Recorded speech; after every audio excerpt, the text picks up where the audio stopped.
Leanne McAdoo reporting for Infowars.com. I'm here in St. Louis, Missouri. As you can see, it's a very rainy day. I'm standing just outside of the radioactive Westlake Landfill. It's located in a densely populated suburb of St. Louis. 50,000 tons of highly radiotoxic, uncontained nuclear waste lies just beyond that fence. It's St. Louis's nuclear legacy, remnants from the Cold War. But if that wasn't bad enough, there is a simmering underground fire in an adjacent landfill just about 1,000 feet away, and that fire is creeping ever closer every single day to the nuclear waste. Of course, if the fire reaches the nuclear landfill, that has the possibility to release a toxic plume of radioactive smoke into the air, threatening the residents here in St. Louis. Those residents are growing increasingly concerned. An evacuation plan was just sent home with school children, warning parents what to do in the event that one of these radioactive plumes is released. That includes sheltering in place or evacuating the area entirely.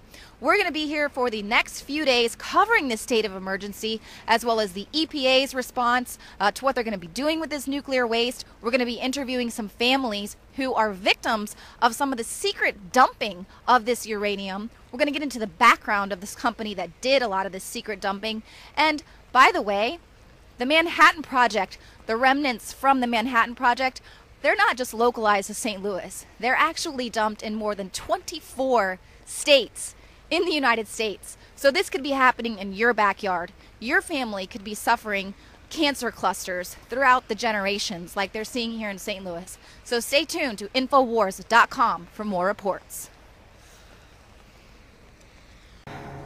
Leanne McAdoo reporting for Infowars.com. I'm here with some breaking news. Once again, standing in front of the radioactive Westlake Landfill. I just got a phone call from Dawn Chapman. She's the founder of Just Moms STL, as well as St. Louis Radwastelegacy.com. She called to let us know that right now the landfill is experiencing a leachate leak. It's huge. Dawn, what's going on? There's 10 to 11,000 gallons of leachate leaking right now back in the field down there. Leachate is very toxic. It's from the landfill. It's created from the burning Superfund materials and garbage that are occurring right next to you.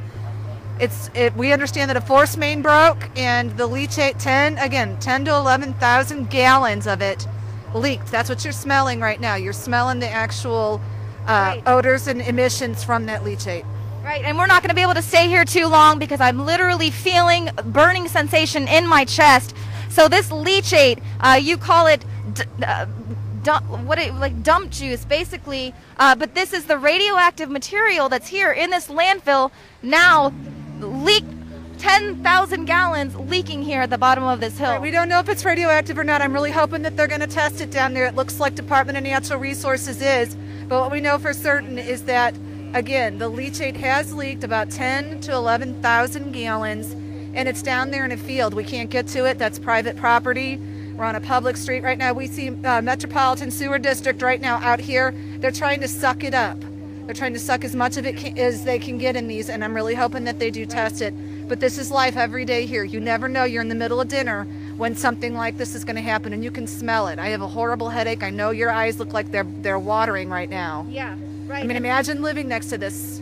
Right. And this is what you've been trying to get the city to understand, that this is happening and that they put out that worst case scenario of 3 to 6 months. And it could happen any day. It could happen today. Right. You know, the worst case scenario is the fire meets the waste, but they forget that this kind of stuff happens all the time at this landfill. You know, a massive leak in a field next to a creek down there.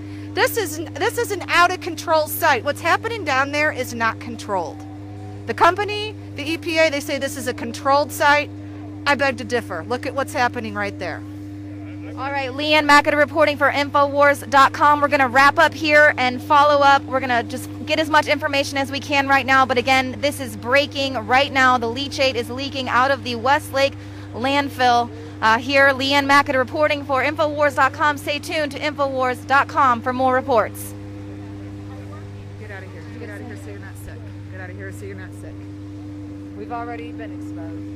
There is growing fear in the suburban St. Louis community over a potential threat buried in the ground. A local landfill contains nuclear waste left over from the Cold War. The radioactive material was dumped there illegally in the 1970s. There's also a hot spot burning underground in a second landfill about 4 football fields away. Vanita Nair is outside the Westlake landfill in Bridgetown, Missouri, where neighbors are fed up. Vanita, good morning. Good morning. Well, one of the landfills that you mentioned, the one that contains the waste, was designated a Superfund site in 1990, meaning the federal government would fast-track its cleanup. Now, 25 years later, the waste is still there, and there is another potential threat. You can't 100% guarantee that we're okay. Hundreds of angry people demanded answers last night from federal officials. I'm scared. This is scary. We don't go outside. We don't open our windows. This is the source of their anger and frustration. 2 landfills that abut one another in North St. Louis County. One houses 2 areas of illegally disposed nuclear residue, named a Superfund cleanup site in 1990. The other landfill has an underground fire, a slow burn, which has been smoldering for 5 years.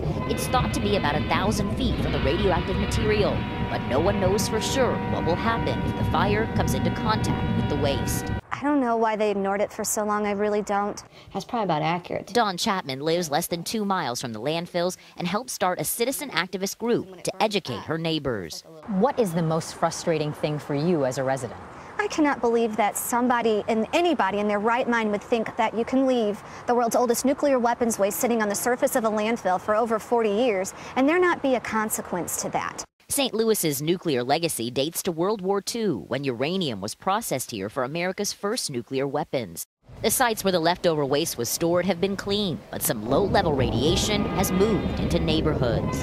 Missouri's Attorney General is suing the landfill's owner, Republic Services. He says the company mishandled the fire, and his experts say the underground burn could conceivably hit the material in 3 to 6 months. The Environmental Protection Agency and Republic strongly deny those reports, and the company has spent millions of dollars to contain the burn and control the odors. Mark Haig is an acting regional administrator for the EPA. The testing we're doing now, or about to embark on with the additional samples we're collecting, I think will give the public additional information to support what we've been saying. The EPA says they will decide whether to install a barrier between the 2 landfills by the end of the year. Dawn Chapman fears that solution will be too late. No barrier will be allowed to be put in by this community if you cannot 100% guarantee our safety without it. The underground fire is not the only concern. This past weekend, a grass fire erupted about 75 yards away from that radioactive waste. Gail, in addition to all of those problems, this area is also very close to an earthquake fault line. Oh boy. All right. Thank you, Vanita, very much.